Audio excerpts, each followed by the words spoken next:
Hey y'all, Vince here. Welcome back to my channel. What is the go-to appetizer that you get for the whole table when you're out having Mexican food? I know what you're thinking. It's fresh guacamole. So we're gonna do just that today. So today we're gonna be making homemade guacamole in a mortar and pestle. Not everyone has one of these, so if you don't, you can still follow along. Grab a mixing bowl and grab a fork or a potato masher. That'll work just fine. But if you got one of these, I definitely recommend it. So let's go over everything we need. We need a couple of avocados that are ripe, a Serrano pepper to kick things up a notch.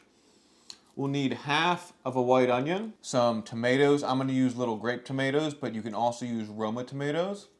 Totally up to you. We'll need a little bit of fresh lime juice. Don't use that stuff that's already, in a bottle. Make sure you get some fresh lime. And the same thing goes for some fresh cilantro. You don't want dried, you want fresh. Last but not least, a little salt and pepper like always, and that's it. If you find value out of this video and find it enjoyable, smash that like button, subscribe to the channel, and turn the notification bell on. I make delicious recipes every single week. So how do we tell if our avocados are ready for guac? It's actually a lot easier than you think. You just want to use your thumb and press in a little bit. If it's got a little bit of give to it, when you press in with your thumb on the skin, then you know she's ready. We're gonna take the Serrano pepper, we're gonna give it a good dice. Okay, once you've chopped your Serrano, you're gonna move that on over to the side. We're gonna crush a little bit of garlic.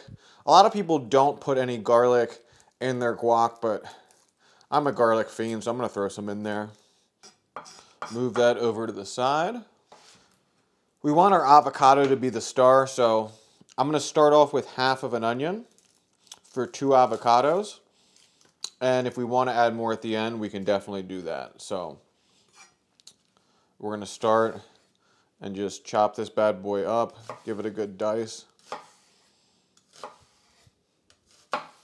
And we want to still have some texture in here, so just break it down something like this. And I like to use the ratio of about 1/2 bunch of cilantro for every 2 avocados. So if you're going to use Roma tomatoes, you're going to need to do this a little bit differently. But one of the things I like about these little grape tomatoes is it's just so simple. You do a chop like that, a chop like that. And you got these nice, and if you want, you can kind of do eighths. But honestly, even quarters is pretty nice. So you can either do eighths or quarters depending on how you're feeling or how big the little grape tomatoes are. And after just a couple of minutes, we'll be all done our chopping and it's on to the fun part. So we got a small bowl of tomatoes here. Like I said, it's about 10 grape tomatoes or half of a Roma. All right, now that we have everything chopped up, it's time to start off and make a little bit of a paste to kick off our guacamole. So what we're gonna do is we're going to take about half of our Serrano pepper. We're going to get that in there. A tablespoon or 2 of cilantro. Get that in there. All of our fresh garlic. Get that in there as well. And a little bit of onion, a tablespoon of our chopped onion. Next, we're going to take a little bit of salt. And we're going to add a few pinches of salt.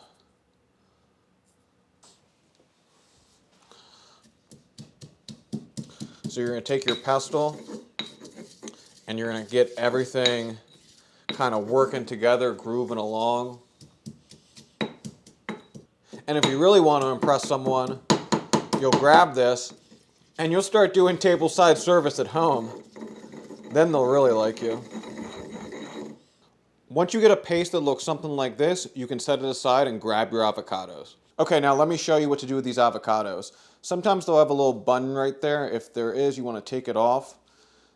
Grab your knife, and starting with where that button is, you're just gonna slowly move your knife all around until it opens up into 2 halves, just like that.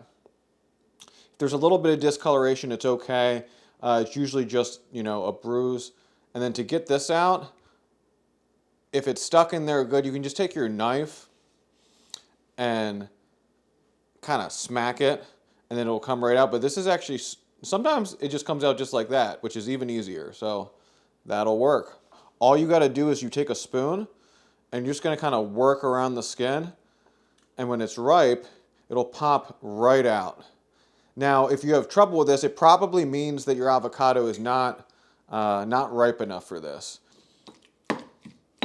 Now, you don't want to pulverize this because you want it to be a little bit chunky. And look at that, guys. That's what one avocado is going to look like. So, you know, we're going to do 2. Wouldn't be awful to use 3, but one of the things with guac is, you know, you want to eat it pretty fast. You want to eat it that day or the next day. So you only want to make what you're going to use. That's why it's a great appetizer for the whole table, because everyone can enjoy it, and there's not going to be any left over anyway. Okay, so I'm going to use about half of a massive lime. So you can see this lime's really, really big. So I'd recommend using 1 lime. And you don't want to add so much lime juice that it becomes soupy, but you want the lime to enhance the richness of the avocado. Okay, now we are going to add the rest of our onions, the rest of our cilantro, and the rest of our serrano. And this time we don't want to pulverize it in. We want to save some of that texture like I was talking about. And we just want to mix it in. And the same goes for the tomatoes. We're going to work all this in there, but we don't want to smash, we want to mix.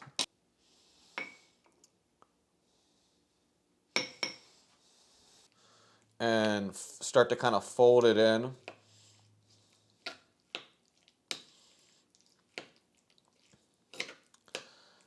And this is going to be the exact kind of texture we're looking for. So the only thing other than that is a little bit of salt and pepper to taste. Remember, we got a little bit of salt in there already, so don't go too overboard.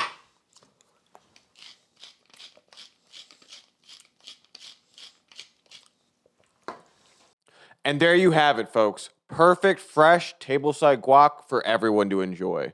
Have it with your favorite tacos and quesadillas, or even eat it right by itself. All right, y'all, you already know this is my favorite part. So we have my favorite corn tortilla chips, Red Hot Blues. Definitely recommend them, but use whatever corn tortilla chip you'd like here. We're going to just get right into it. Let's see what we got going on. First bite, make sure to get some of that tomato and onion and a little chunk.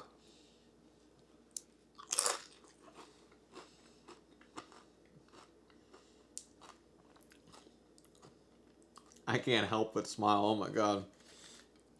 And I like little bigger chunks of tomato, but once again, like I said, if you want to do it smaller, you can do that. But I like having those little chunks like that.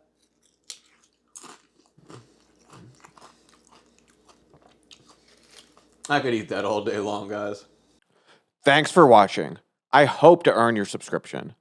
Be sure to like, subscribe, and share this video if you found value from it.